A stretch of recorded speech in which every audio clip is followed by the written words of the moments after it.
I stopped on this. Questions. Something definitely went wrong. We're back.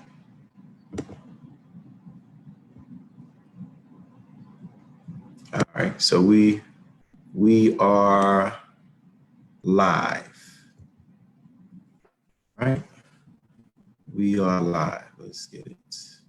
Okay, share the screen. Screen is sharing, going back.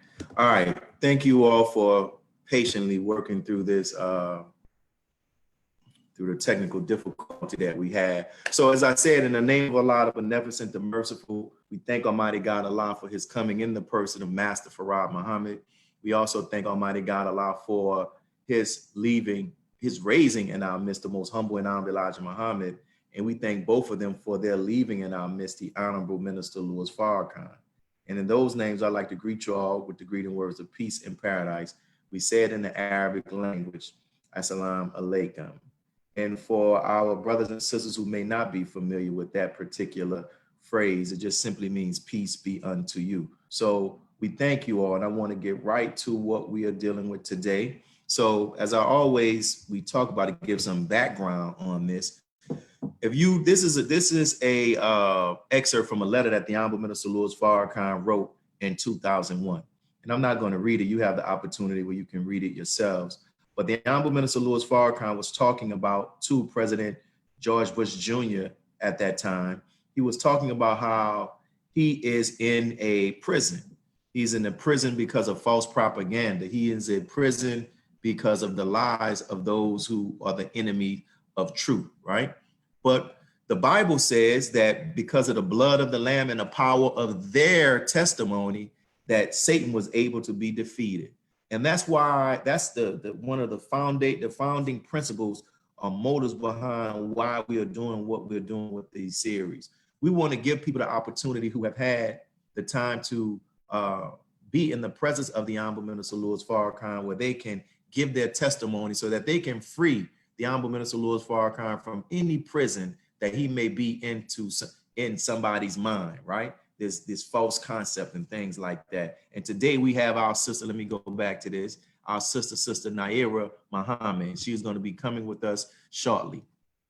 Here you see, I'm big on data and showing the output of our work and the impact of our work. This is a survey that we did, and over 90% of the people say that, those who have watched this, it said that this has helped them as a believer. It has helped them in their personal faith. And it has said that over 90% said that it has helped them get a better understanding of the Honorable Minister Louis Farrakhan. And that's why we're doing what we're doing. So I just pulled this up. This is a testimony from some of the words from some of the persons who left feedback about the testimony, where they said the testimonials have helped me in the understanding of the Honorable Minister Louis Farrakhan on how to never give up and keep striving for excellence, no matter how hard life gets. And that's what this is about, brothers and sisters. We're not here idolizing the Honorable Minister Louis Farrakhan, making him a God besides God, but in our Supreme Wisdom lessons, it talks about how God raises up an apostle, you know, as an example so that we may see the light. So God has before us a man who is an example of Islam walking, who is an example of the Holy Quran in flesh, who is an example of all of those other prophets and warners that have ever come. So study this man, and we want to give people, we've given people the opportunity to testify about this man. Here, someone else said, it has strengthened me because when I hear of the interactions of others with him, some of the testimonies are so humorously and animated and heartfelt that I somehow feel closer to him. And that's one of the things we're trying to do. Follow us on YouTube at Mosque46AV. Follow us on Instagram at Mosque_46. Also, you can get an opportunity to see our YouTube playlist. This is the stone that we're going to hurl at this false charge of the minister being anti-Semitic. It's all of his words dealing with this particular topic. In addition to that, brothers and sisters, we also are building a playlist dealing with this whole Malcolm piece. So we have the ammunition. We have what we need to fight this war to hurl truth at falsehood. Make sure you follow us and subscribe to our page when you get the opportunity. We will greatly, greatly appreciate that. And as we keep moving forward. If you're in need of prayer because you've been affected by this COVID, or just in need of prayers, we all are in need of prayer. So send us your name, send us the family name and their information so that we can lift up you, your family, or anyone else in prayer.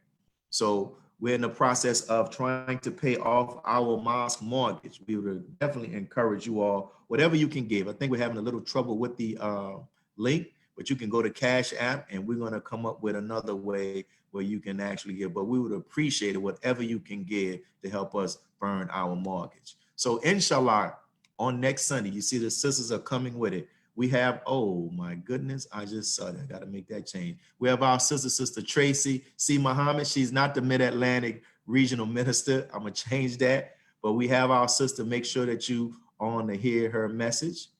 And today, or this was from last week, we did that. This is on YouTube. You know, this was on last Thursday. This was on YouTube. You can go and watch this very powerful discussion that we actually had. And here today, we have with us our sister.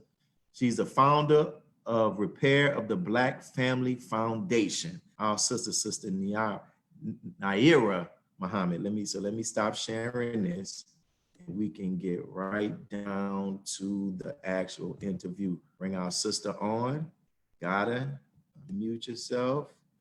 There we go. She's gonna start a video. Let me get ready. Let me know when you're on, sis. There she is. Assalamu alaikum. Why, Alaikum salam, sir. How are you? I'm striving by Allah's grace, sister. First and foremost, thank you for so readily accepting the opportunity or the invitation to come on this show and testify to give your own testimony and also to give your testimony about the Honorable Minister Louis Farrakhan, because, you know, many people have been inquiring about and wanting to see sisters, you know, wanting to hear the testimony of sisters. So we're definitely trying to get them to come out, and thank you for accepting it. So we're going to get right to it. I like to jump right in it. So praises due to Allah. I'm so excited. I just want to say thank you, and thank you to your audience. And I want to make a $50 donation right now. I just need that Cash App for the mine so we can help burn that mortgage in New Orleans. Hey. So go ahead and give me that Cash App so my husband can send that $50 donation right now. That's dollar. That's right. It is $sign Mosque MOSQUE 46. $sign Mosque MOSQUE 46. 46. Okay, yes, sir. $50 donation is coming from my family right now. And listen, and salute to your husband as well. I reached out to him on social media to congratulate him. I love the quality of guests that he's bringing on his show, and it's showing the wealth of talent that we have. I mean, like we say we scientists, but no, we literally have scientists in our nation. And tell brother, continue to keep doing what he's doing, because that is needed, what he's doing with STEM. We can't say that we follow God and we're not involved in science, technology, engineering and mathematics. I believe that's what it is. So salute to our brother. So sis, can you, for the audience who are here, those who are watching on Facebook and those who are on Zoom, how did you first become introduced to the teachings of the Most Honorable Elijah Muhammad, and what convinced you to join? Oh, wow. Praise be to Allah. That's a story. That's a true testimony. So my mother remarried to my father now, and he was already a Muslim, already in the Nation of Islam, the First Resurrection. And when he married into our family at that time, there wasn't like a particular mosque or study group in the area that we lived. It was like the rebuilding process. From my understanding. And my dad, he would, he was just different. You know, we was born and raised in Christianity, and he would do things different. Of course, he didn't eat pork. And of course, every time he would pray, he would be doing his du'as, right? So, you know, we as children, we would make fun of him, like, why is he praying like this? And he's just slowly began to teach me in particular, us as a family, but me in particular, because I was a seeker of knowledge. So he would teach me different things from out of the encyclopedia, just different things that made sense to me, but he was always coming from the Bible. So he was speaking my language. That was a journey for a couple of years And what actually made me get interested into being a member of the Nation of Islam is I was going through a divorce at the time. That after a couple of years, I was going through a divorce, and I was pregnant at that time, and it was very traumatic for me. And my parents decided to get me counseling. And through that counseling, it was with a minister, student minister James Muhammad, who was counseling me. I was just crying so bad, and I was withdrawn from the conversation. And I recalled him in the midst of my pain, my mental anguish, being pregnant, and just didn't want to talk about the situation. I recalled him saying, the Most Honorable Elijah Muhammad teaches that whatever the mother is going through, that child is going through it. And he asked them not to force me into communicating. Now, I didn't join the nation, but that stuck with me. I got up from that meeting and I went in the bathroom and I prayed at that time to God, but I know him as Allah. I prayed to Allah that I wouldn't lose my baby. But it was because of what he had said about the Most Honorable Elijah Muhammad. Okay, so carry on with that. That was what I would say my first acceptance was of the teachings of the Most Honorable Elijah Muhammad. But how I joined was in my second marriage. My husband, he had friends or whatever that came over to our house. He was a military man. And I had a picture of the Most Honorable Elijah Muhammad up in my house. Not this one, but it was a different one. And these friends of his came to our home and they asked me, who was that?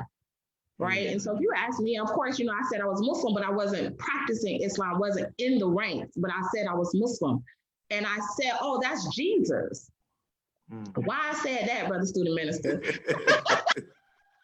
Why did I say that was Jesus? I got attacked in my house, right? They literally for real, they really tore me down. But I was so angry because I knew in my heart that was Jesus, but I couldn't defend it. So I went to, at that time, was the study group looking for my dad to come back and whoop them, right? With the teachings. And my dad, the sister that, was telling me to come in to go through the check post, he was doing study group. And I was like, no, I just want to talk to my dad. So in my mind, I was going to persuade my dad to come out. I didn't have intentions to go to the study group. It was Friday night. When I went in the study group, guess what they were studying? On Jesus. Who's God? Wow. And I sat in that meeting trying to get my dad, but I got to get into the mind of God. And from that moment, I decided to write my letter. I joined the ranks, and there she wrote. Wow. And look at how something that appeared to be bad or troubling out of all of the good that came. That's a beautiful testimony, sis. And so when we talk about that, when we look at that, when was the first time you physically had the chance to meet the Honorable Minister Louis Farrakhan, and what was that encounter like? Oh wow, the first time? First time. Ooh. You had that many times? Sham all. Yes, sir. Okay, I'm very humbled and I'm very blessed to be able to say, yes, sir, I have had quite a few. I call them encounters, and then I had meetings. So, okay, so I may be mistaken, but I'm going to recall the very first one that's coming to my mind, where we were called as laborers to the farm during the atonement session. And, the minister at that time, now I'm very new into the ranks. I'm very new into the labor, and the minister called us up. Well, I was new in the labor. So the minister called us up there. We had the Atonement Commission. And I recall, the minister had removed the titles. To me, that was my first major meeting like that. And I was just very emotional. And I recall, we went outside and it was like a part two, and the minister came down off the stage where he was speaking. And I recall my mom was like, let's go up to meet the minister. And I was like, no, because I was still like very emotional from everything that took place in making his word bond meeting. And the minister came down and he was greeting people. It's a lot of people out there now. It's a lot of people. And the minister came down and he circled the audience and he came and it's like he walked past my husband and he said, I know you, right? And I don't recall meeting him before that. However, he came directly to me. And when he came directly to me, word is bond to Allah, he grabbed my hand and he started praying for me. Wow. And I just recall dropping my head and I was so emotional, but the only thing, and it was like, maybe it was like a minute or so, but it seemed like forever to me, right? In that prayer, the only aspect of that prayer that I recall is he said, you don't need no man to tell you what to do. Take the women to Elijah. Wow. And from that moment forward, I have done everything that I know how to do without flaws and all to take the women's mind to Elijah. All praises due to Allah. That's beautiful. When you say, did you ever get any more insight on when he said that I know you? Because you say you hadn't, did you ever get any more when insight? He said that to my husband, no, sir, I didn't. Yeah. Wow. No. And it's interesting when you said that he told you like to take the women's minds to Elijah, the Most High Elijah Muhammad. What's interesting, and let me say this. He said, you don't need no man to tell you what to do. Take the women to Elijah. So for me, I have been trying to do everything that I can to take their minds to Elijah. I'm sure he meant that in context, but crazy. Yeah, definitely. And definitely their minds. And since we're talking about the women and Elijah, that's also the Nation of Islam, the Honorable Minister Farrakhan. The minister has unjustly been described or accused of being misogynistic, like having a hatred for women. As a sister that's in the Nation of Islam who've had that experience and other experiences, how would you respond to those who have heard that false charge being labeled against the Honorable Minister Louis Farrakhan? When I hear that, I think of misunderstood words can give you misunderstandings. So if you don't even understand this name Farrakhan, then you can't understand the man Farrakhan. This man loves the woman, in particular, the Black woman, beyond measures.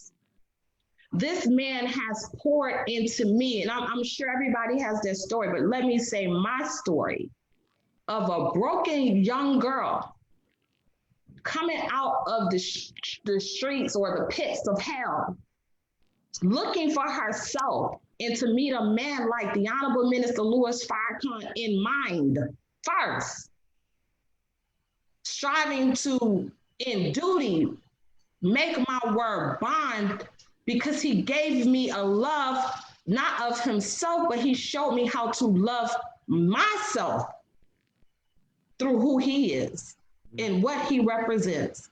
So I would say you have a misunderstood word, a misunderstanding of the Honorable Minister Louis Farrakhan, because he's making the Marys of 2020 right now.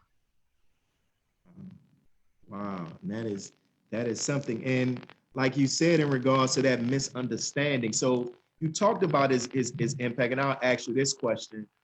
Reflecting on your life, what would you say is and has been the Honorable Minister Louis Farrakhan's greatest impact that he has had on your life? If you had to say the greatest. I would say the Honorable, it's this for me. He has poured into me, like he's just poured his spirit into me. I desire to reflect his mind, the Most Honorable Elijah Muhammad's mind, and the Honorable Master Farad Muhammad's mind, I truly believe the greatest impact is to have the Spirit of God. That's what it is. I mean, I have different encounters of different things where I can say that has happened for me.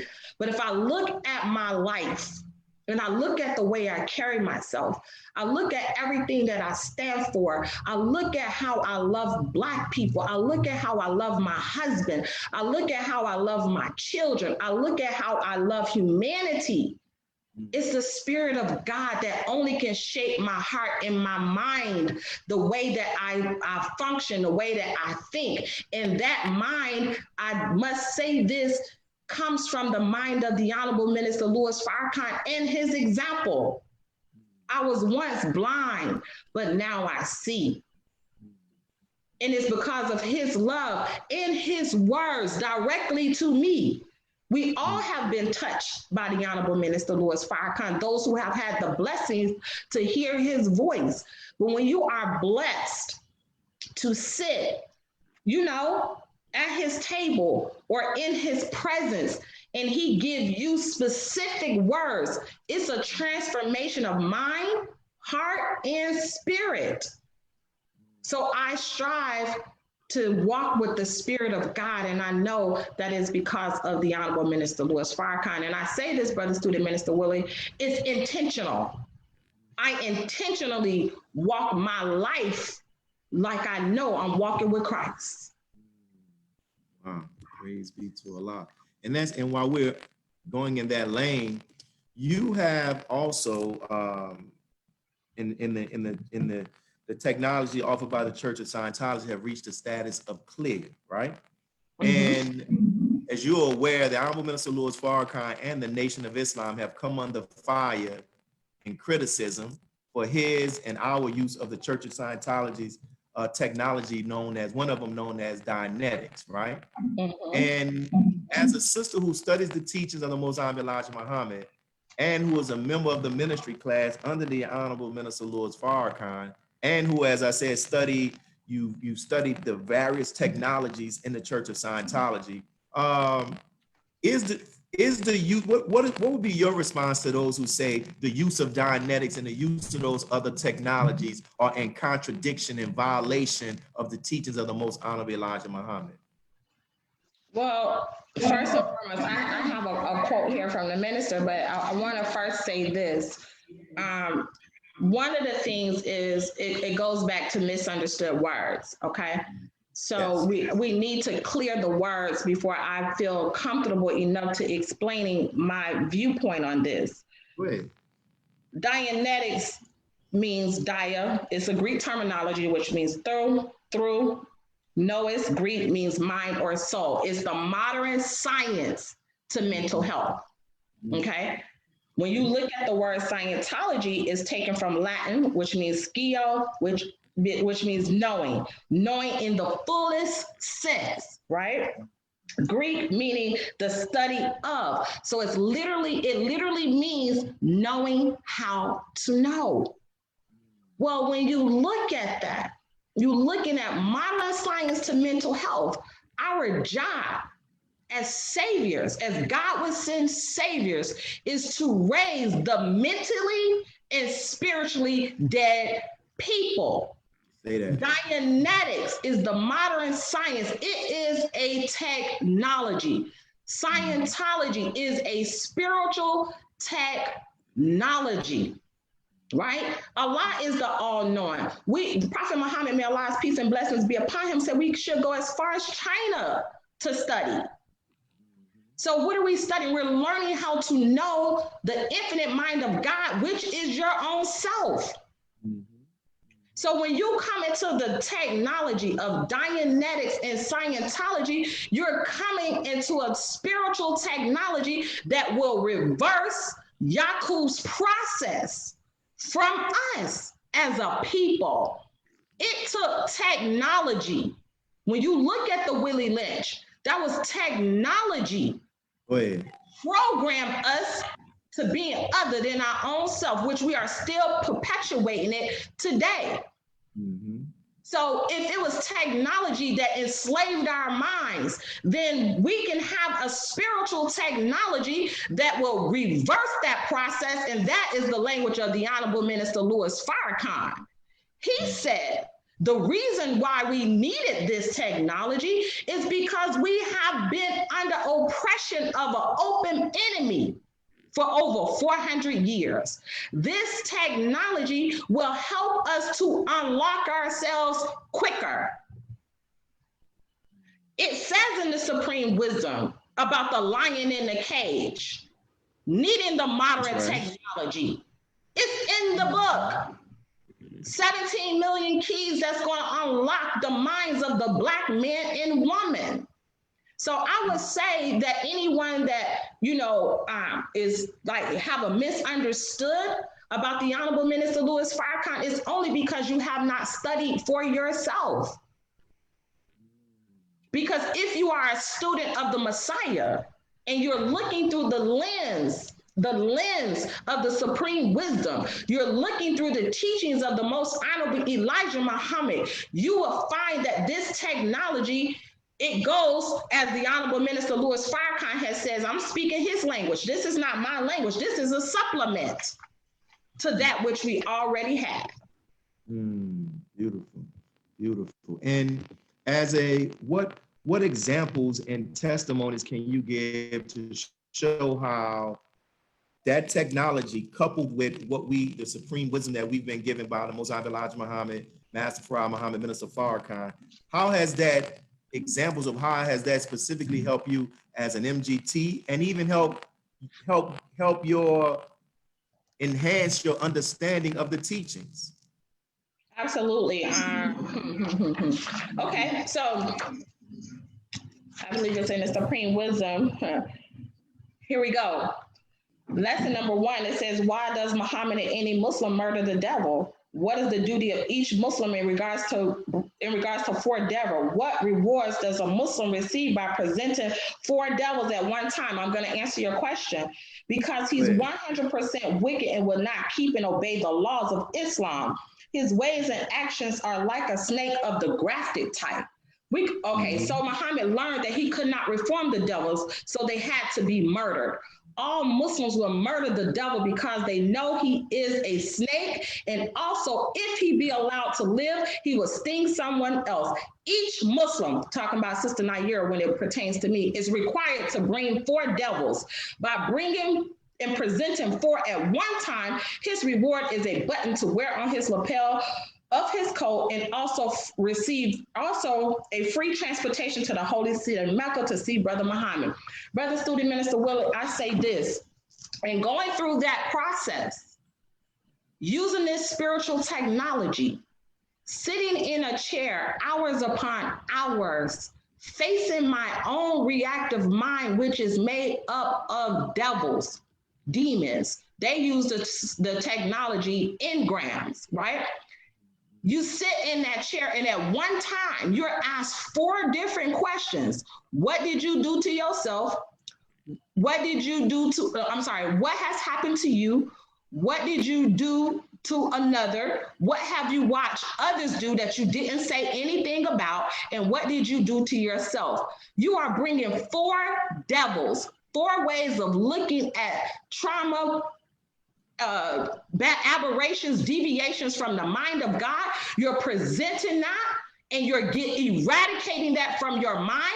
And that button that you get is a peace of mind. Nobody can't push my buttons anymore because I don't have a reactive mind. I have that free holy transportation to the city of Mecca because my mind is so pure, it's so clean, that now I can respond to the messenger of Allah and my people with the mind of God without reacting.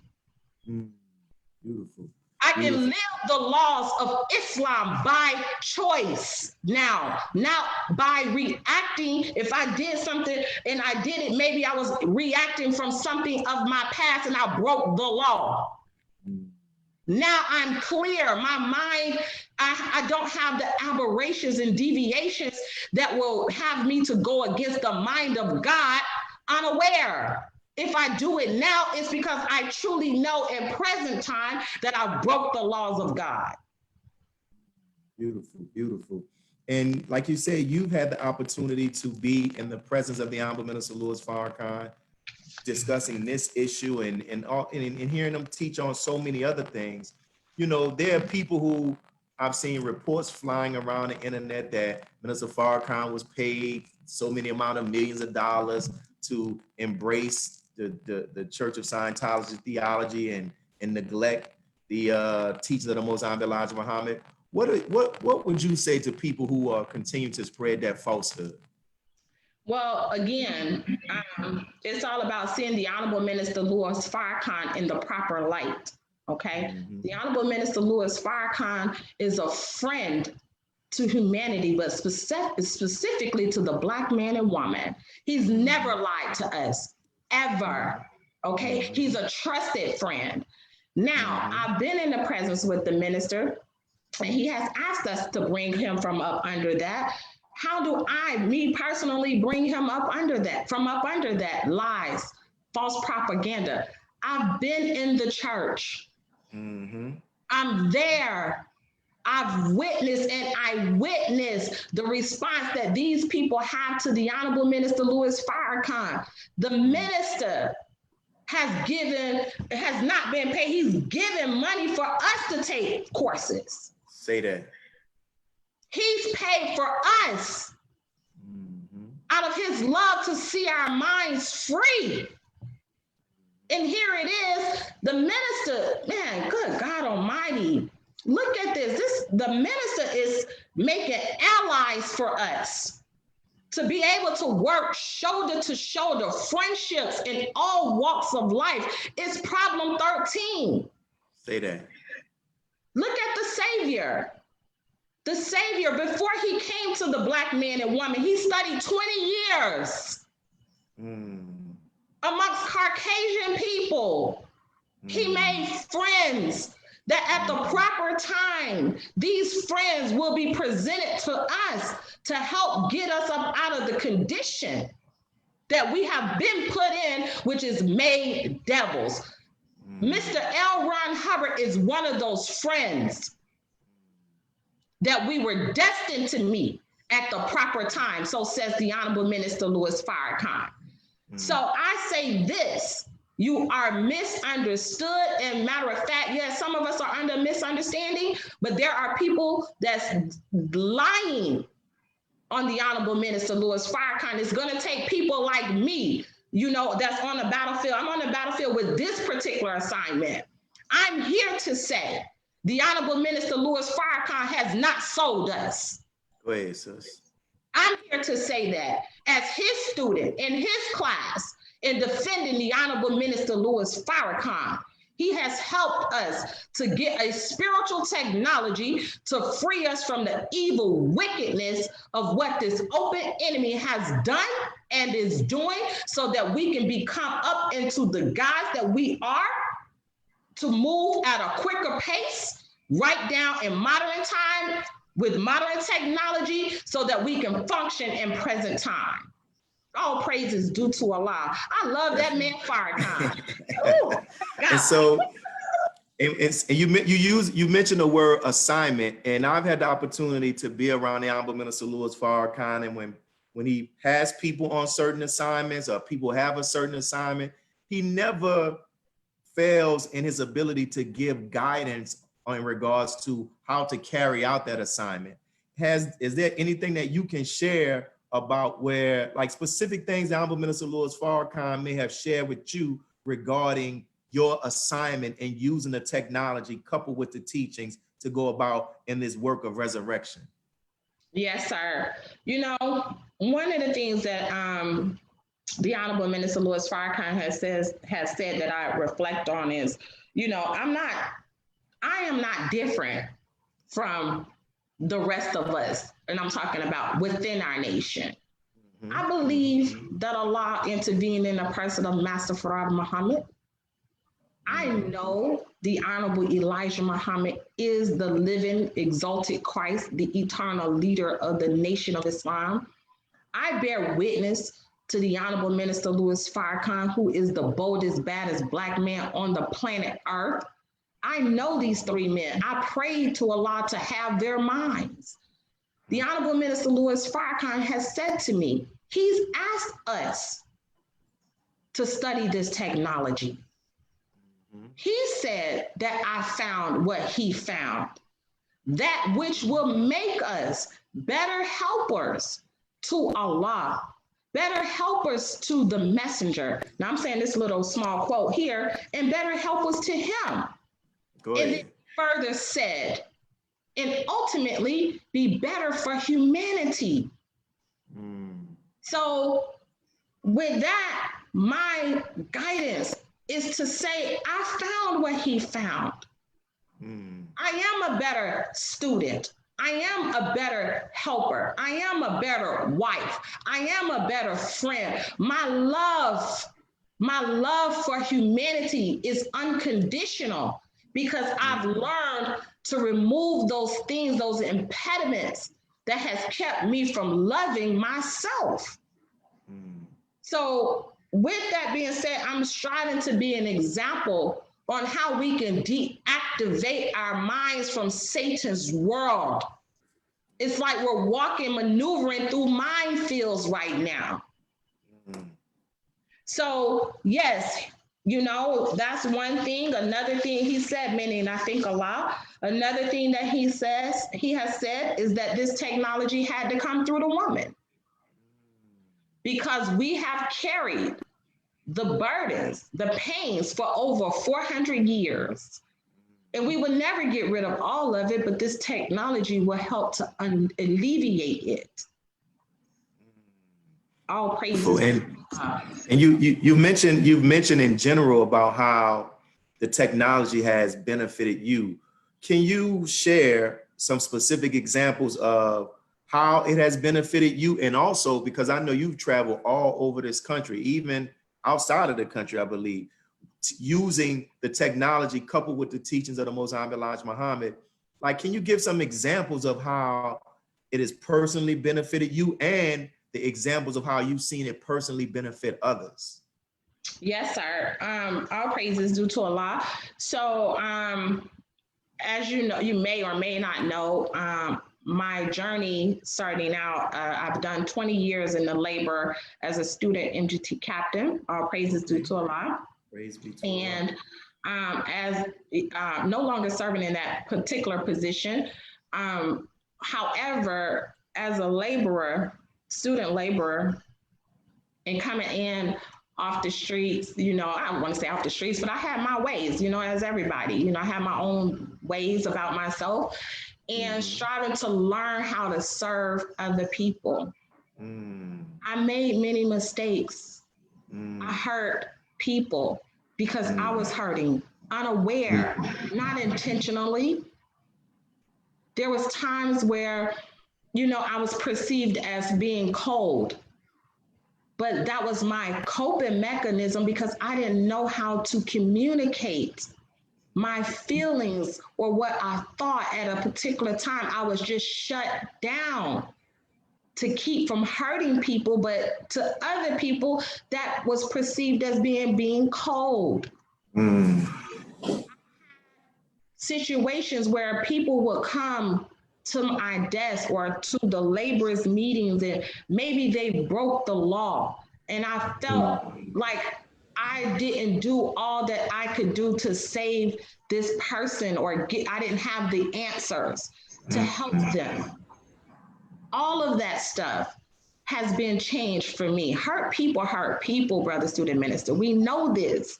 But we do this because we love our people. We do it out of passion. But our backgrounds has shaped us into people. We have ways about us that may be of our mother, ways about us that may be of our father, our grandfathers, that does not go inside of the resurrection work, but we're operating from those mindsets.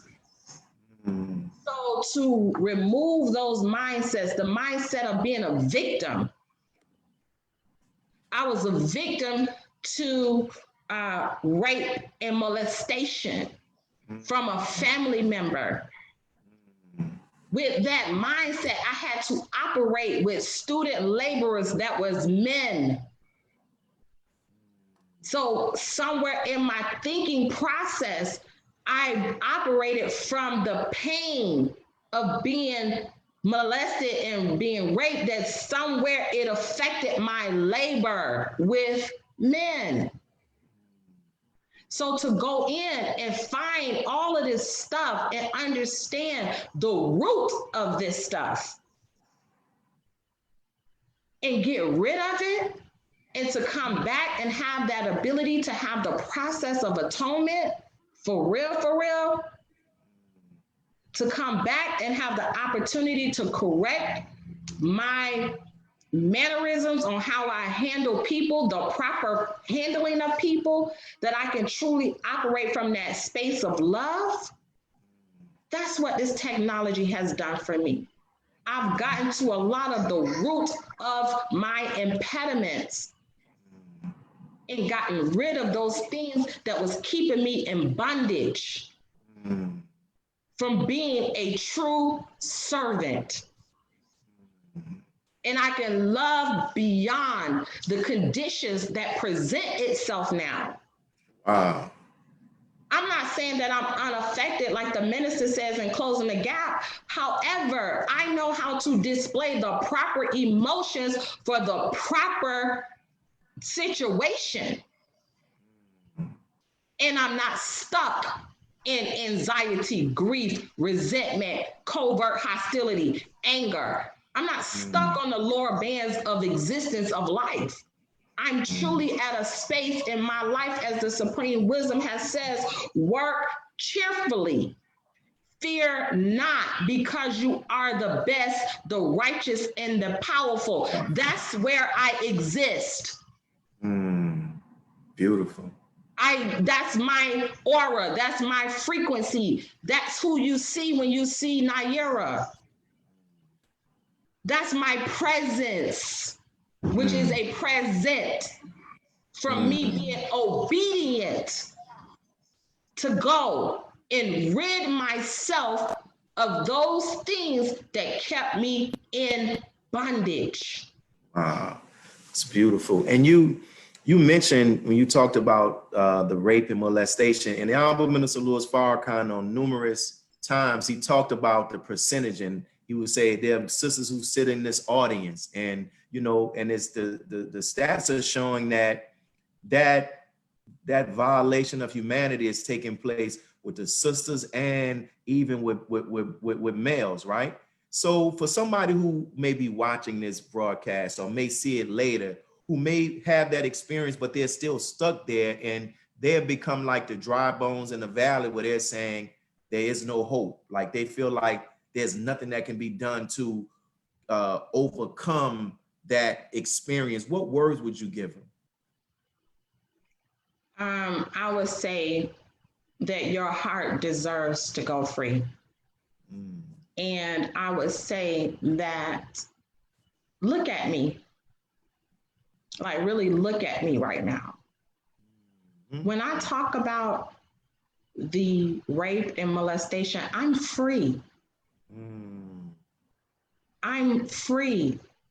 Most women, not all, most. When you go to that moment where you can recall that rape or molestation or whatever it may be, or men, you're right back in the moment, even discussing it. And we cry, we hurt, because we are in that moment just recalling it as we're telling our stories.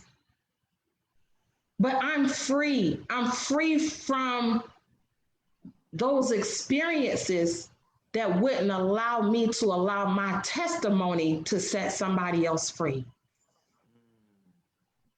So I would say that your heart deserves to be free. Your mind, your body deserves to be free. You can own your mind again. You can own the experience of love again, because those types of situations robs us of true love with the other kind, mind, meaning man, if it's man, woman, it robs us of that spirit of love. It robs us. So I can be, y'all ready for this, 100 with my husband. Before he didn't have 100% of me. Wow. He maybe had, if I had to put a scale there, 25%. Because not only was I trapped in the rape and molestations, I was trapped in broken relationships as a result of rape and molestations. I was trapped in sabotaging behaviors that I actually did to myself, going out with other men as a result of that experience. I lived in the space of being a victim because I was programmed that way from the age of 7. So I didn't know any other way to operate. Yes, I had a law. Yes, I went to church. Yes, I was a praying woman, am a praying woman. Yes, I'm a dedicated soldier, selling the final call, doing it all. But I still had moments where I was trapped. So the miracle of being free, that if you will use it, it's not for everybody. It's only for those who are willing to go through a process to get to the root of their minds of where they are being encapsulated or they're being in bondage in their own thought process. So if you want to go free and you want a technology that removes the emotional attachments, and just put you in a process to discover yourself. This is a science, it's applied. If you do the science from a scientific manner, remove everything else and let the process work for you, you can go free on any matter. Wow, that is beautiful, sister. And we thank you for sharing. And I'll use that to lead into the next question, because as the flyer had said, you are the founder of the Repair of the Black Family.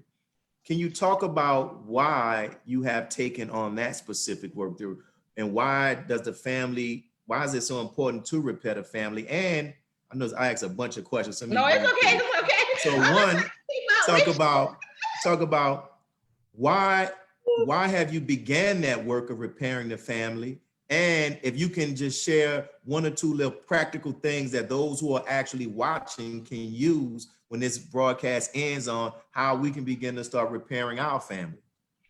Okay, so let's just say this first and foremost. Just my makeup as a person, I love family. Mm-hmm. That's me. I was raised, my mother had 5 children. I was the oldest of the 5. My mother is strong, very strong, and built us on family. My grandmother, I came from a space where family is important, my family, So coming into the Nation of Islam, being the oldest, I never had a big sister. I was always the big sister. So one of the attracting powers for me in the Nation of Islam is the brotherhood and sisterhood.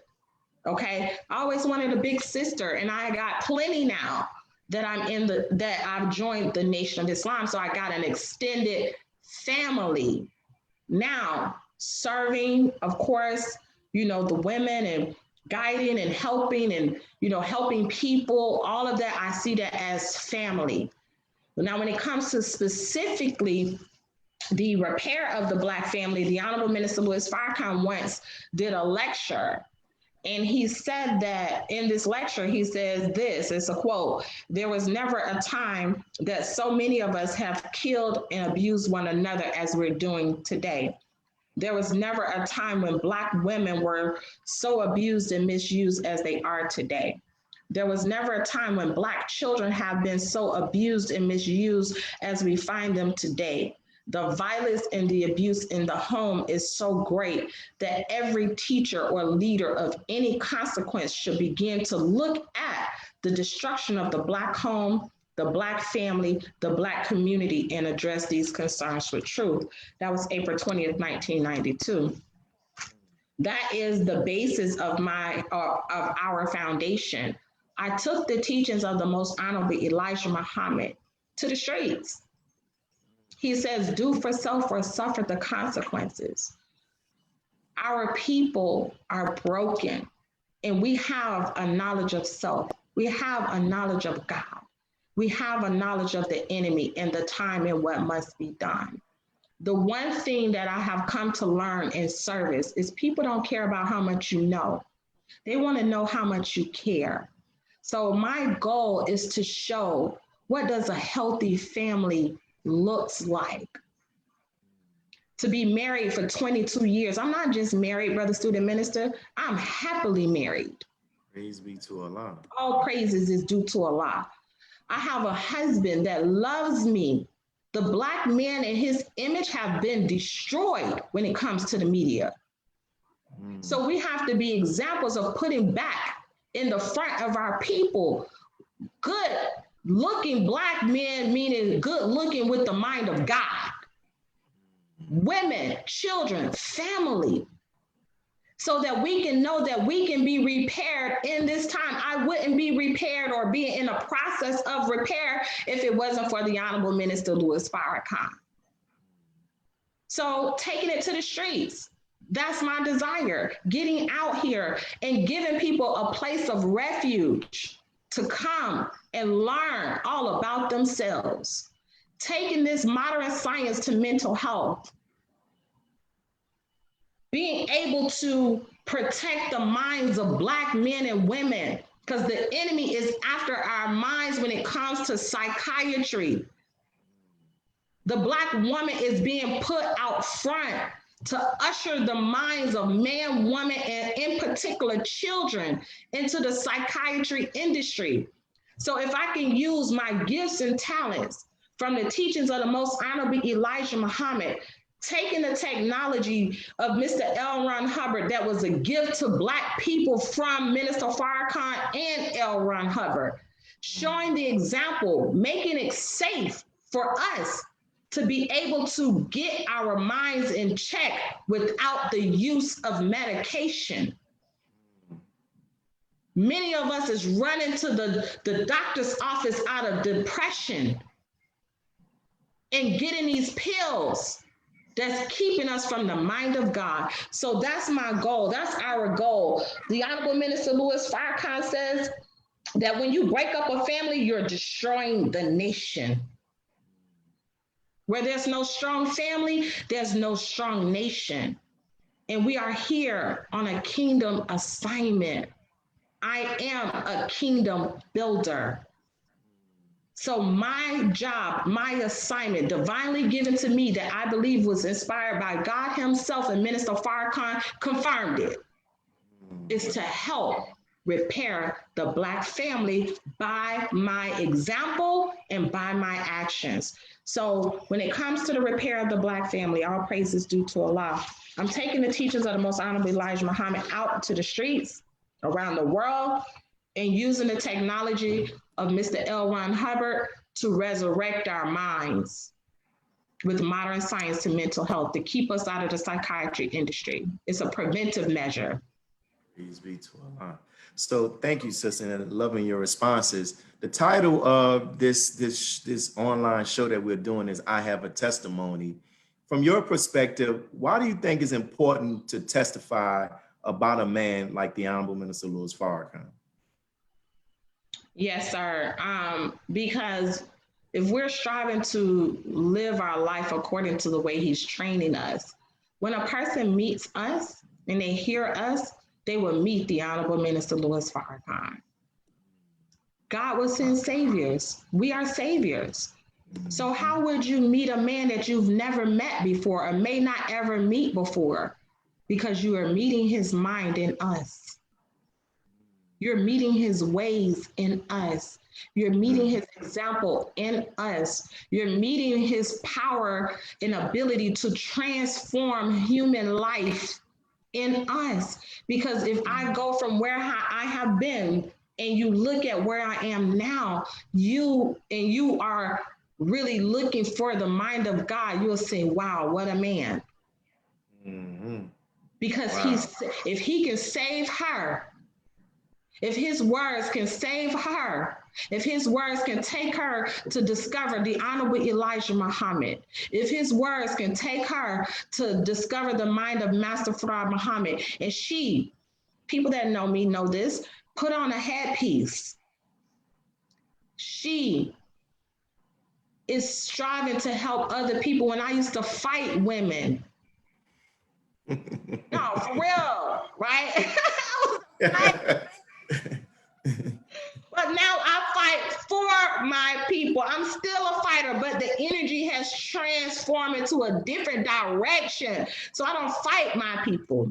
I fight for them. And I have just as much passion, just as much courage. I'm truly fearless because of my love, because I've watched and I'm watching the love of the Honorable Minister Louis Farrakhan. You know, when I go through things, and I really do go through things by just trying to carry his name, being persecuted for his name's sake, you know, doing this Dianetics and Scientology. I have been in, and I still am. I'm on a cross, you know, for real. But I watch my leader. I watch my teacher. I think like this, what would the minister do? And it helps me to rise above emotions into the thinkingness and the beingness of God. Who doesn't want to know God in this hour? The God in yourself. The Bible says, how can you love a God that you've never seen, but hate your brother and sister that you see every day? So for me to meet God and another brother or sister is because I have gotten to know the mind of Farrakhan, who's carrying out the assignment of the Honorable Elijah Muhammad. He didn't come to make a nation of followers, he came to make a nation of gods. So that's why I feel that it's important. Testify. That's right. Testify. You know, we did that in the church. We're saying with testify. Here's my next question, and I'll give you some time to think about it. So if you were called to stand before the world and you were asked that you had to testify of 3 qualities of the Honorable Minister Louis Farrakhan that you personally experienced, observed, what would be those 3 qualities that you have experienced and you would testify about, and why? I know I have all these questions that rolled up in one. That's okay. So the first quality would be the quality of a redeemer. And through my own experience, I see and I feel and I know by how he's handled me, the Honorable Minister Louis Farrakhan don't throw you away. He's a redeemer. The next quality is unconditional love. Like, you can feel the love of the Honorable Minister Louis Farrakhan to pour into you his spirit and raise you up to a point where you can begin to love yourself. So I would say unconditional love. And I would say the quality of sacrifice. He has shown me what it looks like to sacrifice your life for the cause of freedom, justice, and equality. But he sacrificed it in the spirit of love. So if I can wrap everything that I've said about the Honorable Minister Louis Farrakhan, he is the embodiment of the love of God. Beautiful. And I don't know if you can share, you talked about, you said, you specifically said that how not throwing people away. You say how he's not throwing you away. Is there anything you can share about that, a story or what? If not, then we can't, you know. Well, I would say, let me just say this. Again, there's a lot of misunderstoods and misunderstandings when it comes to the technology of Dianetics and Scientology, and me being a Muslim follower of the Honorable Minister Louis Farrakhan, student of his, working in the labor. You know, people have thought that I was trying to change the teachings. People have thought that I went over and I changed sides and, you know, I'm a Scientology and I have denounced my Islam. I mean, it's been a lot of things said, dear brother, you know, and I had to walk through that. But I know it didn't happen to me, it happened for me. The Honorable Minister Louis Farrakhan, in me going through what I have been through, and maybe some things to go through, has helped me to understand to take plenty, to be long suffering. Like, these are words he's said to me. To be able to love people beyond what you see, to be able to help unite people by the hearts. So with that, for him to continue to pour into me, to help me to see that this is the process it's going to take to redeem a people. He has reassured me that the love of God, I was chosen, I was born for this. That's words that he said, you were born to be a minister. That ministry doesn't necessarily, this is me saying this part, doesn't necessarily mean I got to sit on a rostrum and speak and that. My life is a ministry. My life is a ministry. So to pick up this mantle of Dianetics and Scientology, I truly stumbled up on it. Like, I went in as obedience, but I didn't think I was going to do all of this. But I was called forward to do it, and I did it. So through obedience. So with that being said, the minister still has seen value in my work to help him and our nation. So he doesn't throw us away when we throw each other away. And that's love. That's love. We throw each other away. But the minister gives us an example on how not to throw one another away. So because he has shown me on how he still see need and value for me, now I can turn around and do it for somebody else. And not be so critical on people. And try to find in all thine get understanding. So that's the love of Minister Farrakhan. He has not thrown me away. When my own kind, some, not everybody, you know, I got a lot of people that love me, Brother Student Minister. You know, it's a lot of people love Sister Nayyirah. And I love them, and I love us. But there's a few of the naysayers. You know, there's a few people that really just don't understand. But the minister has still embraced me and shown me how to maneuver through these difficulty factors to continue to help us. And the key that he has given me is the key to continue to love beyond that which may present itself.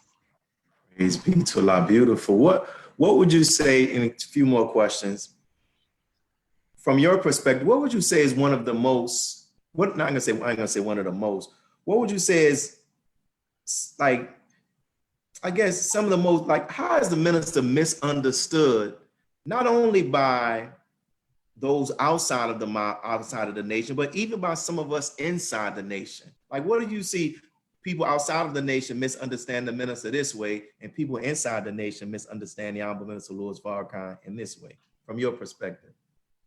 Well, you know, I truly believe that just when it comes to this aspect of the technology, you know, some people are hung up on, you know, is he changing the teachings? You know, did he change directions? You know, I think we should go back and look at, has Farrakhan changed directions? No, he hasn't. You know, I see that, you know, many of us, you know, may be on the complex of not being able to see divinity given to us when it comes through the Honorable Minister Louis Farrakhan because of a white man. You see, this L. Ron Hubbard is a white man. However, the Honorable Minister Louis Farrakhan has said he's an aide to all of the prophets and messengers that was before him. And he's an aide to the Honorable Elijah Muhammad. He's an aide to the Honorable Minister Louis Farrakhan. So when you don't understand divinity given to us from the Honorable Minister Louis Farrakhan, and we may be stuck in the mindset that is keeping us from seeing divinity, now we can't move accordingly because of color. So I say that we really looked to see who Minister Farrakhan is and not just what he's saying, because we may get stuck on misunderstood words and misunderstand his divinity. I only have taken the technology of Mr. L. Ron Hubbard, who is a friend to the Honorable Minister Louis Farrakhan, but as a white man, taken his technology and used it in the way that I'm using it and found for myself what I see in it was because of Minister Farrakhan. But I followed his divinity. You still there? I'm still here. Yeah, you made me think. Marinate a little bit because we don't want the technology because it's a white man, but right now we're using Zoom and we don't know who made it. Right now, iPhone 11s, right, or plus or whatever, and it's made by a white man, or maybe not. You know, we don't know what their religion was. We don't know none of that, but we go out and we spend all of this money to invest in these technologies, and it's white men. But now here it is, the Honorable Minister Louis Farrakhan has given us technology, which we have to constantly sift through. Let me make it plain, you know, sift through it with the eyes of the Most Honorable Elijah Muhammad. If you're in Christianity, sift through it with the eyes of Christ, you know. But here it is, the minister gives us something and we don't want to spend $50 on some technology that may take us 50 million years into the future because it's a white man. Yeah, and that is, and I think just like what you said, it is that lack of maturity and us understanding why the Most Honorable Elijah Muhammad taught the white man the devil. But that didn't mean the Most Honorable Elijah Muhammad forsake whatever good that God allowed them to bring into the universe with this technology. We still driving around in their cars that they have made. And what you made me think about with the Most Honorable Elijah Muhammad, when you said about how you're following the minister's divinity brought you there. And that's the instruction that the Most Honorable Elijah Muhammad gave. He said, where he tells you go, where he tells you stay away from. When you hear him, listen. So right on it. And I think it is in regards to us we have to grow. And here's my other question. Can you, when I'm asking you about the clear, because you've reached the status of clear, and I've talked to people and I can tell like there's a misunderstanding about clear. Like when they hear somebody saying that they went clear, they're saying, oh, now this person is perfect. This person doesn't make any mistakes, but that's not what clear is. So can you, to help clear up that misunderstanding, can you talk about what clear is and what clear is not? Because people hear you, sis, people hear you saying you clear and they'll be looking at you like, look at her, she made a mistake. She's not clear. And that's not what it means. Right. Absolutely. So definitely, let me go ahead and clear up these misunderstood false data. No, so clear does not mean that you're perfect. Clear does not mean that you are a saint. Clear doesn't mean any of that, you know, but it is, you find it in scripture, right? It says a double-minded man is unstable in all his ways. it wasn't until the technology. I mean, if you all have something other than that, you can please tell me, but I found the double-mindedness through the name analytical mind, which is your God mind, reactive mind, which is made up of devilishment, meaning it's made up of can't have, must have, reactions, pain, anxiety, trauma. All of that is a mind. Okay. So when you reach that state of clear, you're literally removing that mind. You don't have it anymore. It has no more force, charge, anything over you. So when you reach that state of existence, remember, it's a state of beingness. I have a chart here. Wait, y'all, I want to show y'all this, right? Look at this. When you reach that state of clear, I don't know if you can see this, brother student minister. You see that right there? What does that say? Serenity? You see that? Oh, yeah, serenity. I can't see the second word. It's serenity of beingness. You reach a state where you are peace. Of beingness. Be, and it is. Be. Kum fire ku. Be. I am being. My beingness have reached a point of ability of a God. Meaning, yes, I will make mistakes, but I can recognize my mistakes immediately and correct it without any deviations of thought.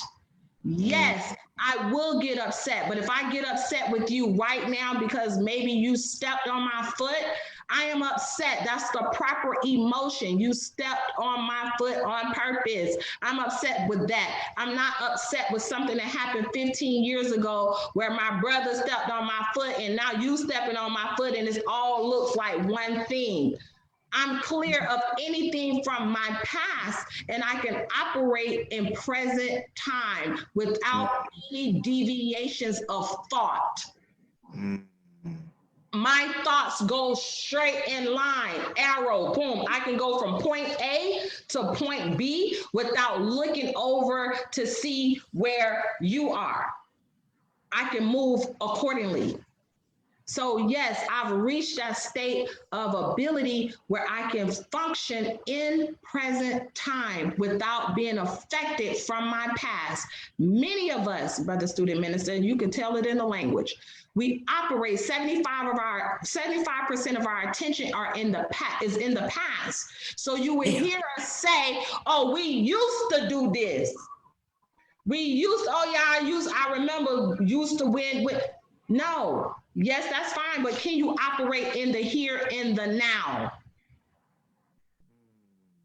So I'm clear of those things that where my attention, my existence, my state of operations was from the past. I'm clear of other people's mindsets.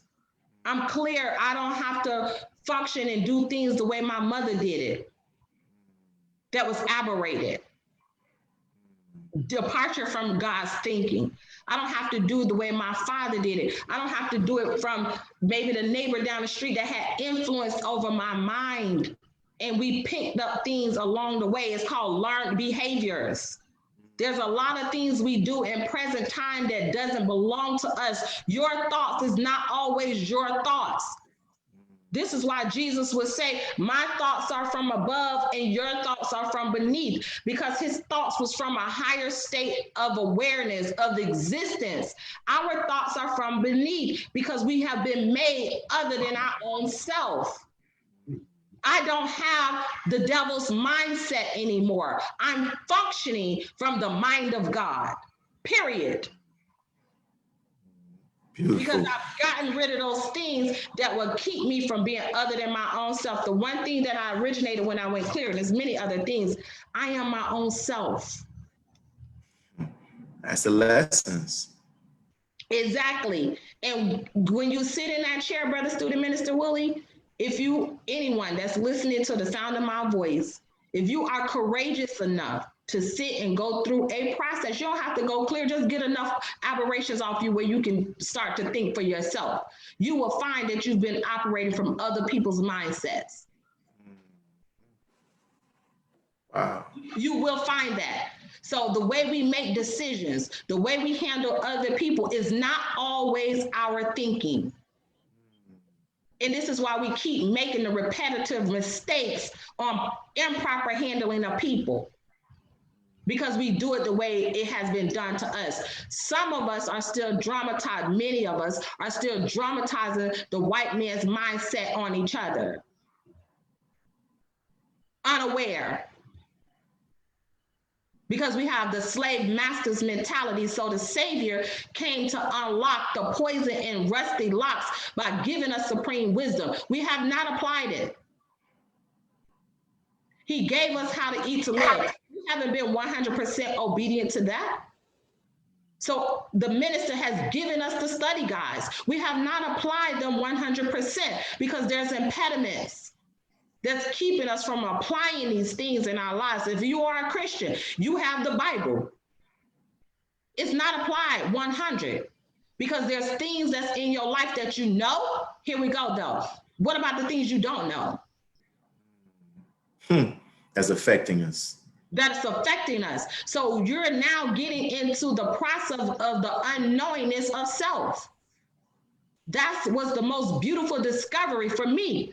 I got into a process that helped me to find the areas about myself that I didn't know and my mother didn't know, because there was things that happened to me in my mother's womb that I was still functioning with in today's time. So to go back and have the ability to trace down those memories from a cellular level and eradicate the aberrations of thought, to be able to pick up on the minds of my ancestors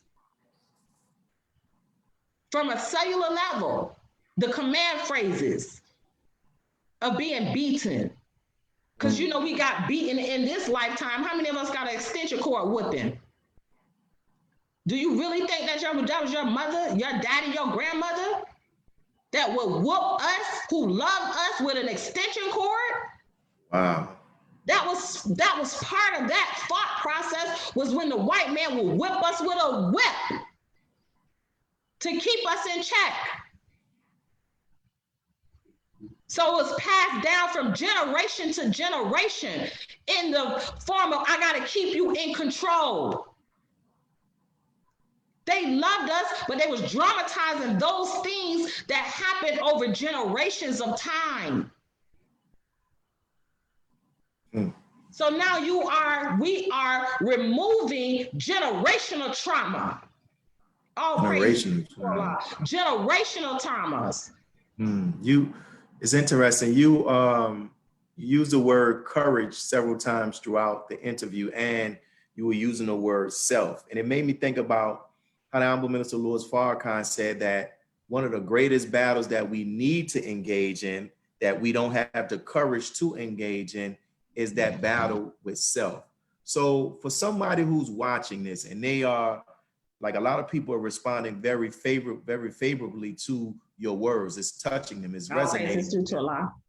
And you know, we get to that, like we're at the mosque, we hit a lecture, we hit a minister, and we fired up. But then when it ends, we right back with that self again. And is that, nah, you ain't got the courage, you're not gonna do this. What words? Because listening to you, I can tell you are a person that you went to war with that side of yourself. And we now are sitting here reaping the benefit. So from your experience, what encouragement can you give to people that would encourage them, that would encourage us to get in that ring and go to war with that weaker side of self, so we can really find the God self in us? Absolutely. In the Holy Quran, it says Allah does not change the condition of a people until the people are willing to change the condition of themselves. That's paraphrasing. And I had to sit in a chair, go through a process that I did not quite understand, and begin to remove those deep, dark areas of my life that was very painful. Not just what happened to me. Listen to me. When you Oh, we froze up. start facing what you did to others. Can you see me? Wait, you froze up. The last thing you said when you start facing what you did, if you can pick up from there. I said, when you start facing your deep, dark, painful emotions, not just what happened to you, but what you did to other people, what you watched other people do and you did nothing about it, and what you did to yourself. See, the things that really freed me when I was able to look at the things I did to myself. Like in prayer, when we say, I have been greatly unjust to myself. And when you find the injustice, what you have done to yourself, and you can rid yourself of that, that's freedom. That's justice. That's equality. When we say we're seeking refuge in Allah from the whispering of the slinking devil that whispers into the hearts of men from among the jinn, well, the devil of self is constantly whispering. So to go in and find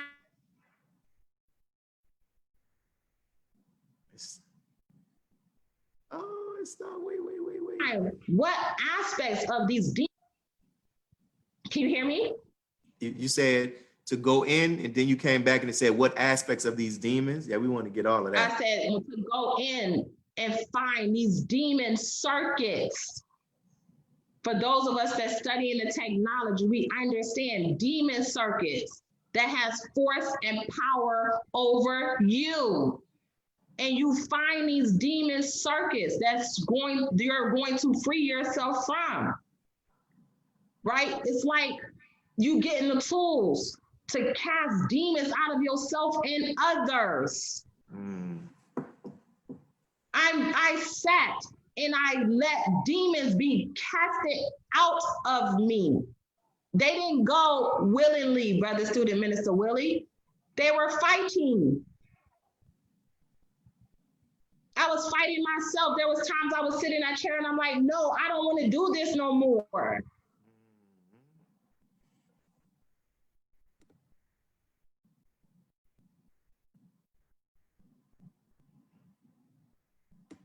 Yeah, it went off, sis. I don't know, we can't hear you. But I will be truthful and say this, and make you not want to go free. Wait, you froze on the part when you said you were in the chair and there were times where you were fighting, you said you didn't want to do this anymore, then it stopped. And I said, but it was many of you, the people that's watching now, that was cheering me on, that helped me to stay in that chair. And I said that there's parts of you, of your mind, that will make you not want to face it. The inability to confront. That's the inability to face your own self. So the more you sit in the chair, Brother Minister, Student Minister Willie, the more life force you have. Many of us don't have life force because it's stuck in the demon circus, the demons of our own mind.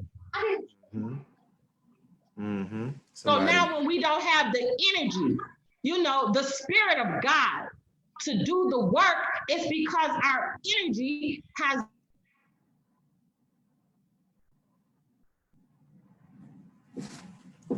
it's stopping. It's freezing up on us.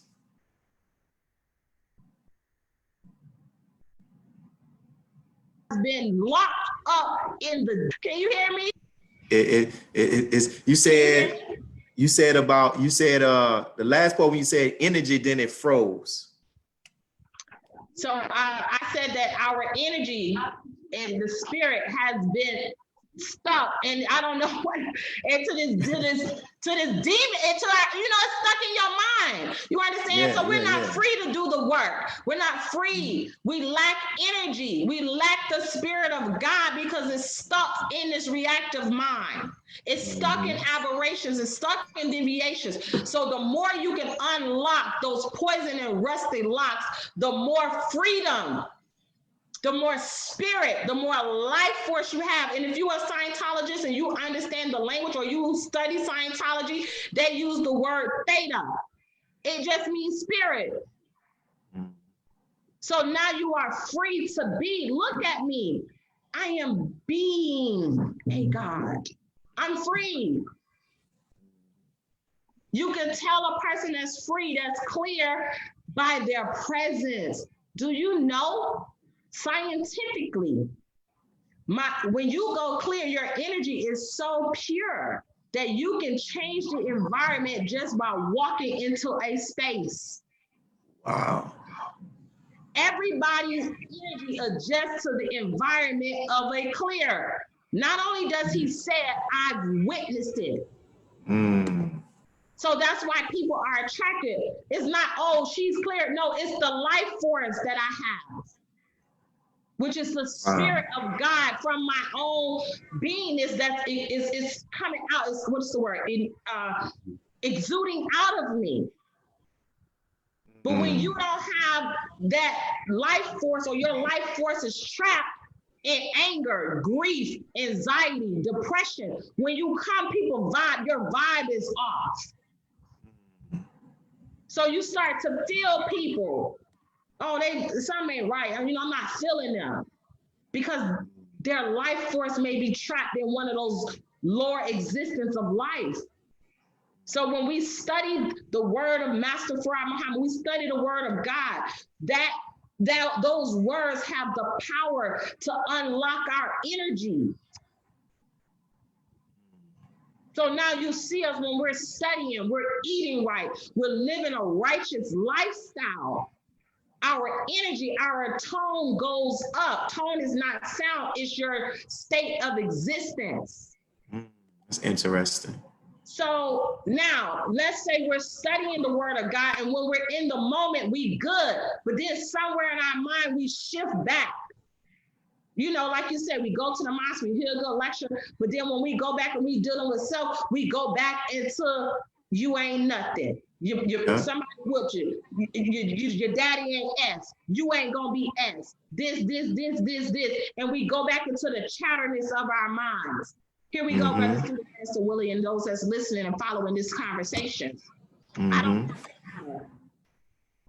You say what? I don't have the chatter. That's what the clearness. I can wake up to soundness of mind. I can operate my day from soundness of mind. I don't have other people's voices all up in my head. Some of us, we can sit and listen to a conversation, and it's 50 other voices going off in the head, and you trying to figure out which one to listen to. That's clear.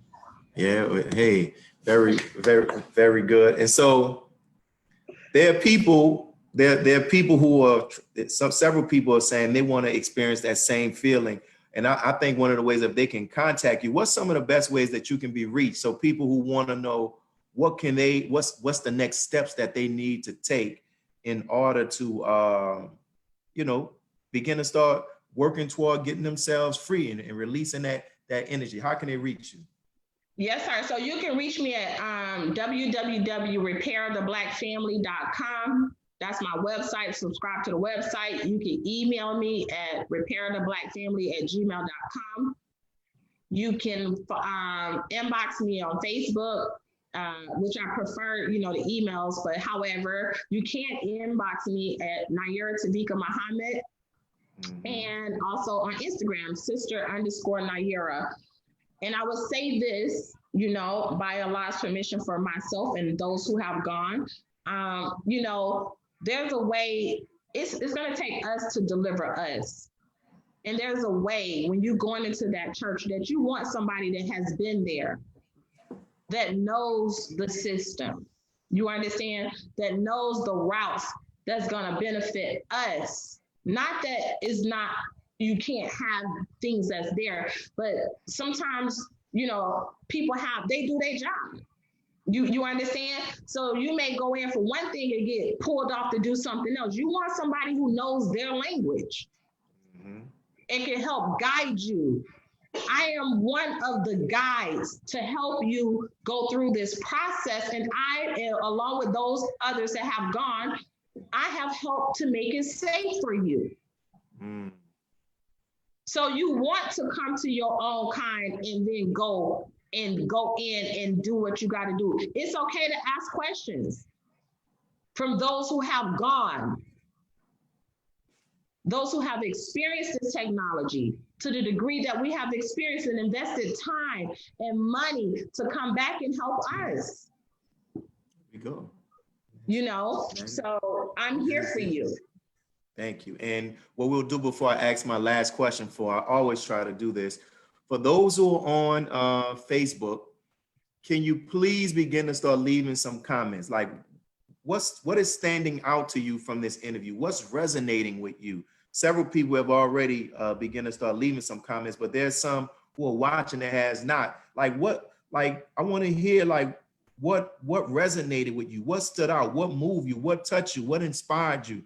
What are your thoughts? You may have some stuff that you heard that you disagree, whatever it is, you're free to comment on that. With our people that's on Zoom, you can begin to whatever feedback that you have, what part of our sisters' words and testimonies touch you as well. And I'll quickly try to copy and paste it and send it to you, sisters, so you'll be able to get them. And in the last question is, was there anything that you wanted to talk about or stuff that you wanted to share that you didn't get the opportunity because maybe I didn't ask the question? If so, here's your opportunity now. I guess, you know, my heart goes out to the Black woman and seeing the condition on how this enemy is still in 2020 using us as a tool and a slave. Seeing the condition of, you know, our bodies being misused and abused, the weaponization of music and media. It's really important for us to heal. It's really important for us to know thyself. It's really important for us to bring in a new civilization with a new mind. Mm. And it's really important, as the woman is the first teacher, the woman is the first doctor, the woman is the mother of civilization. It's really important to learn how to nurture your mind up into the mind of God. Protect your mind. Your mind is essential during this time. It's important for us to go to war with knowledge so we are not subjected to the psychiatry industry. Knowledge is power, but what type of knowledge? Right now, in this dispensation of time, with the corona, COVID-19, Black Lives Matter, all of these things are in present time for us, but there is an open enemy that's at work that is going to use the manipulations of how we feel to get access to our minds. Okay, and he's going to use these small pills to make us feel better. Even those of us that walk with the Honorable Minister Louis Farrakhan, if we don't know how to protect our minds in our lowest moment, that's when the evil of the whispering of the slinking devil will give you suggestions. So we have to know how to take care of our minds. We are at war, and we're warring for the hearts and minds of our people. And I'm smiling because I'm happy we asked that question and you had the opportunity to clear up the whole idea about clear, because many people are walking around like they're supposed to be clear. They're not perfect. They have this misunderstanding. And I gotta ask, as I know I said the last question, I can do these all day because I love learning. Like I'm learning, right? And I definitely gotta ask you this and we'll close out, because this happens. we tend to, in the nation, to be focused and all excited about something as long as the spotlight is on it. You know what I'm saying? As long as that's the thing to do. And then when it begins to not be in the focus, we indirectly or directly interpret that as, or it's not important anymore. But Minister Farrakhan's eye is still on it because he understands that was I said that he gave the green light, but we are supposed to follow. And I'll give you this example, and I'll come to the question. We were in Austin, Texas, and we were in the hotel room, and we were at the dinner table about to have dinner. And Brother Robert Muhammad from Austin, the minister there, he was sitting directly in front of the minister. And so the minister started asking him questions. And the minister said, tell me about yourself. So Brother Robert started talking about his family, how his children were like in their teens, but they were like juniors in college. And the minister was like, how did that happen? You know, like you got a child who's not even 17, about to graduate from college. He said, were they homeschooled? And Brother Robert said, no, they were not. They were homeschooled 1 year of their life, but Brother Robert works for like a charter, and he and his family, they were able to, you know, they have a significant influence on the culture of that school. So the minister said, well, how were you all able to do that? And Brother Robert said, because my wife, Brother Minister, took to heart your teaching about how to give birth to a God. And the minister said, see, he said, Allah always gives me something for you all. He said, but the problem is it stays in the idea stage. He says, because you all don't take it and go with it, right? So like you have taken his desire to want us to see, use that technology, couple it with the teachings of the Most High Elijah Muhammad for the purpose of making us better Muslims. What can you tell believers who may now haven't been audited in a while, don't even talk about it because they feel like, oh, that was a thing in the past. Now we on to the next thing. Like, what can you share to believers that can inspire all of us to say, we have to still be engaged in using the auditing in this process to free ourselves up to make us better servants, better Muslims, and better brothers and sisters? Absolutely. I'm going to use present time and future tense. Well, past, present, and future. Past tense. When the Most Honorable Elijah Muhammad left, from what I've been told of sitting with the elders, the pioneers, the people lost their minds. Present tense. Right now, we see sickness and deaths. Suicidal thoughts are going up in the Black community. Domestic violence up in the Black community. The environment is speaking death in the Black community. The environment. Right now, there's pressure on our minds. When the minister, as he is ascending now, but when our teacher, our leader is absent physically from us, we should pray to Allah that we have enough life force to help ourselves and turn around and help somebody else. He's given us a tool. That's what this is. This technology is a tool to help us to escape the traumas of the past, the present, and what we will experience in the future absent of our teacher. I once heard the Honorable Minister Louis Farrakhan say this, that the enemy was going to use our engrams against us when he leaves. Wow. Engrams meaning demons, your own devils.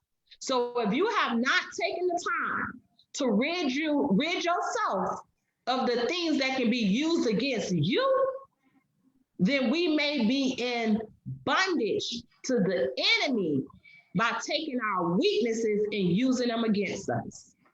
Wow. So I'm going to say, for those who are willing, because it's only for the willing. See that? It's only for the willing. I'm not trying to get everybody. I am trying to cast the net for the willing.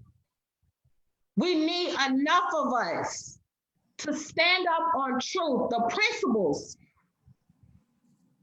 of what the Honorable Minister Louis Farrakhan is giving us out of his love for us. He said, the next best thing that I can give you after the supreme wisdom is the technology that will help you to express, unlock, and express the supreme wisdom that you've always had.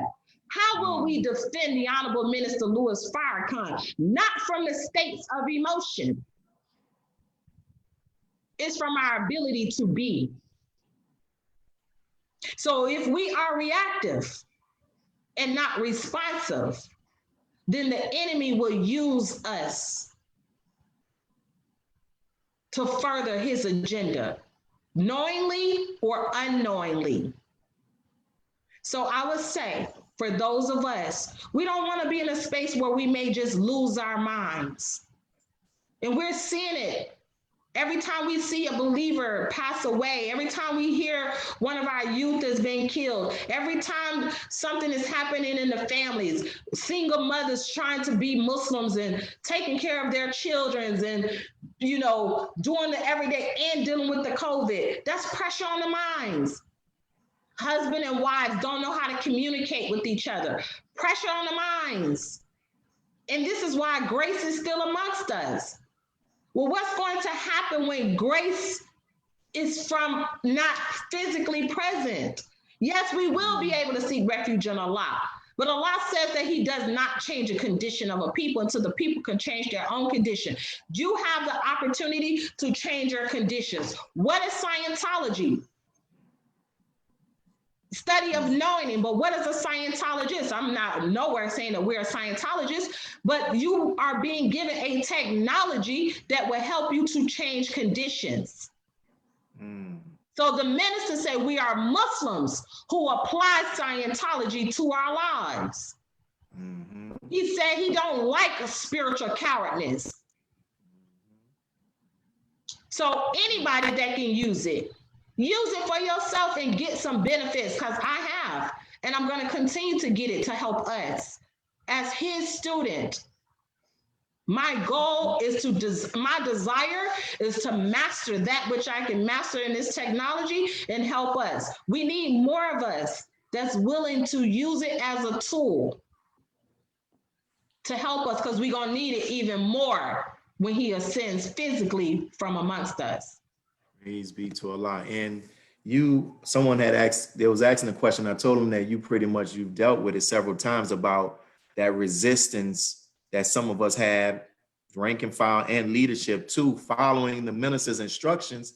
Like you just summed it up, there's this unwillingness, you know, and there's a variety of reasons for that unwillingness, but there's that unwillingness. So go ahead, definitely. Something to that point. Definitely. Go ahead. You know, one of the things that helped me, I didn't trust the process because I didn't trust myself. Oh my goodness. So I had to learn how to trust myself. And when I was able to trust myself, then I could trust the process and I could trust the auditor. Many of us don't trust auditors, meaning we don't trust each other because we don't trust ourselves. We'll sit and lie to ourselves. Oh, I'm good, I'm straight, you know, whatever, woo-to-woo. But then we can't trust somebody else because we already lied to ourselves. Hey, and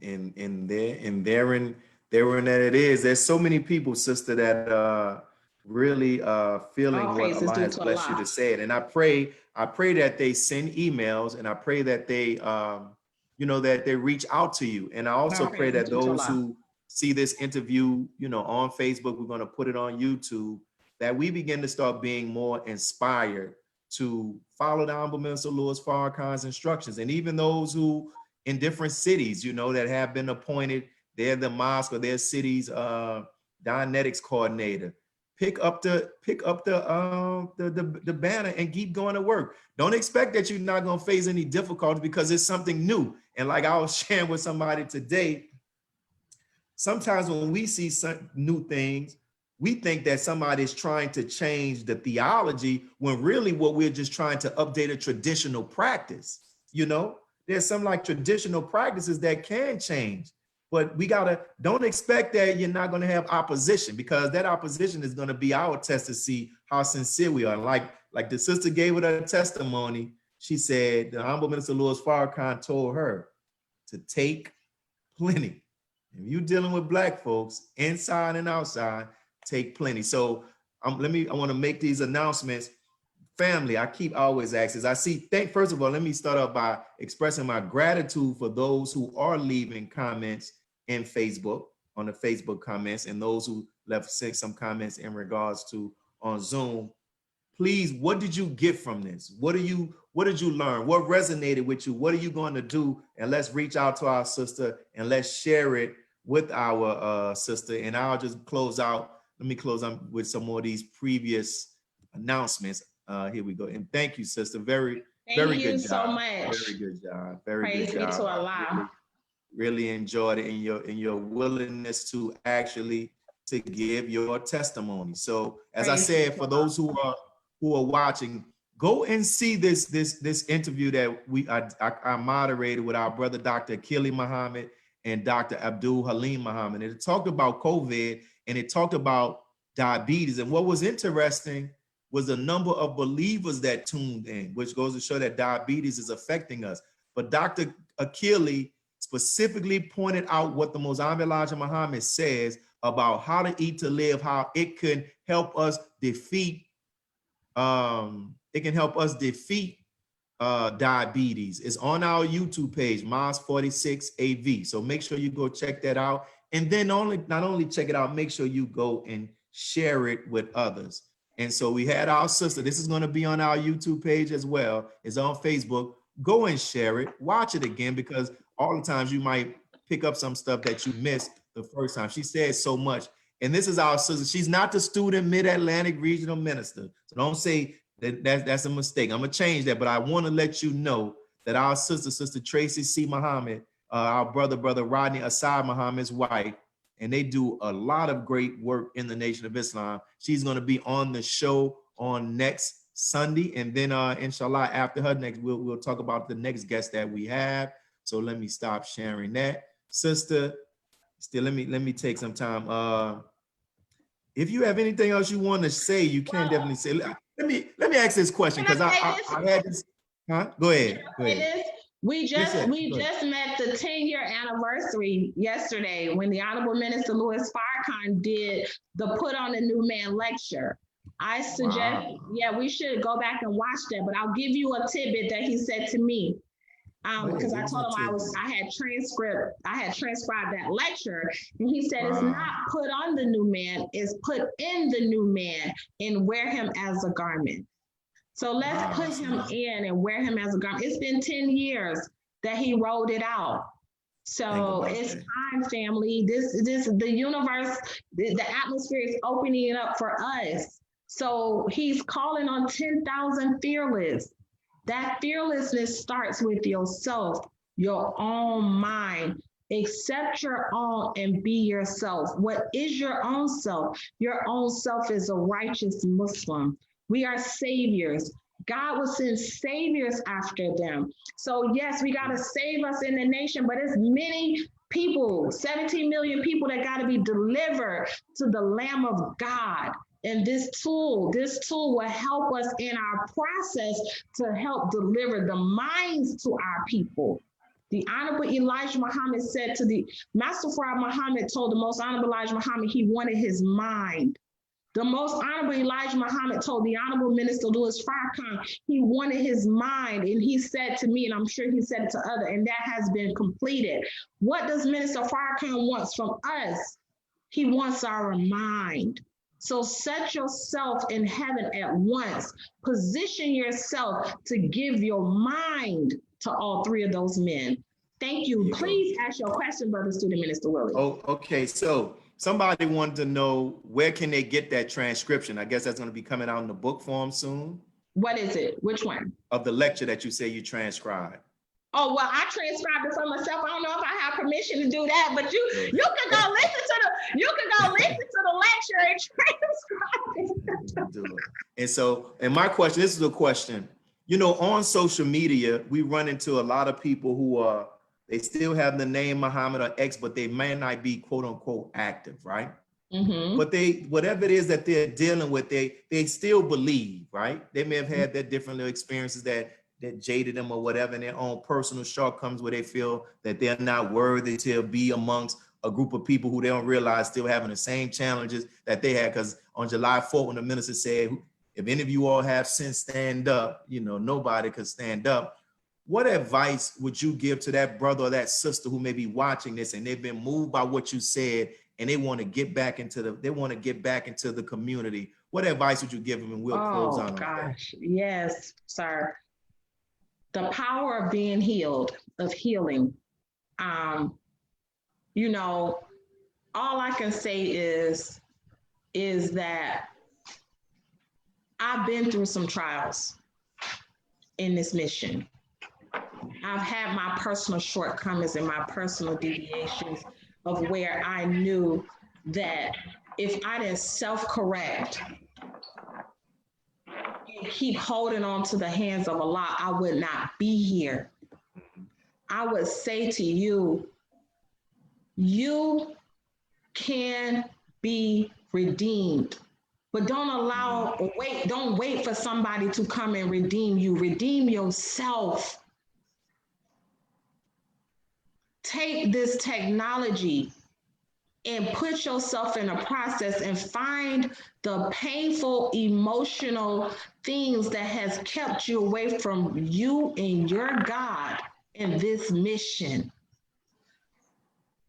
That has people, places, things, events, circumstances. Remember, we are imperfect people striving to practice a perfect way of life. The teachings of the most honorable Elijah Muhammad is perfect, but we're imperfect. And we are only but a mere trial and test for one another. But your process to becoming a God has to come with the process of pain. So put yourself in a position to be able to face and confront that pain. And I would say that this technology can help you in that process. And when the minister leaves, he will return. But when he returns, what condition will he find us in? Will we be bright enough for him to see us and spot us and say, oh, that's one of mine? This technology will help us to be bright enough by removing the aberrations, the impediments at a quicker rate to help us be his.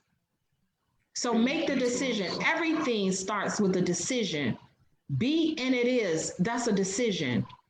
So once you make up your mind, as the Honorable Elijah Muhammad said, there's nothing like a made up mind. Make up your mind to heal today so you can come back home. Beautiful. And help to raise our people from death to life. Beautiful. Thank you, sis. And thank you for your testimony. Thank you for your transparency and your openness. Thank your family. And hopefully when this COVID goes back, y'all outdistant New Orleans cousins anyway. Yeah, so I understand the family rules. We can talk about everything except the Saints. So we good. We will make sure. No, don't do it. He gonna mind what you say. He said, who that?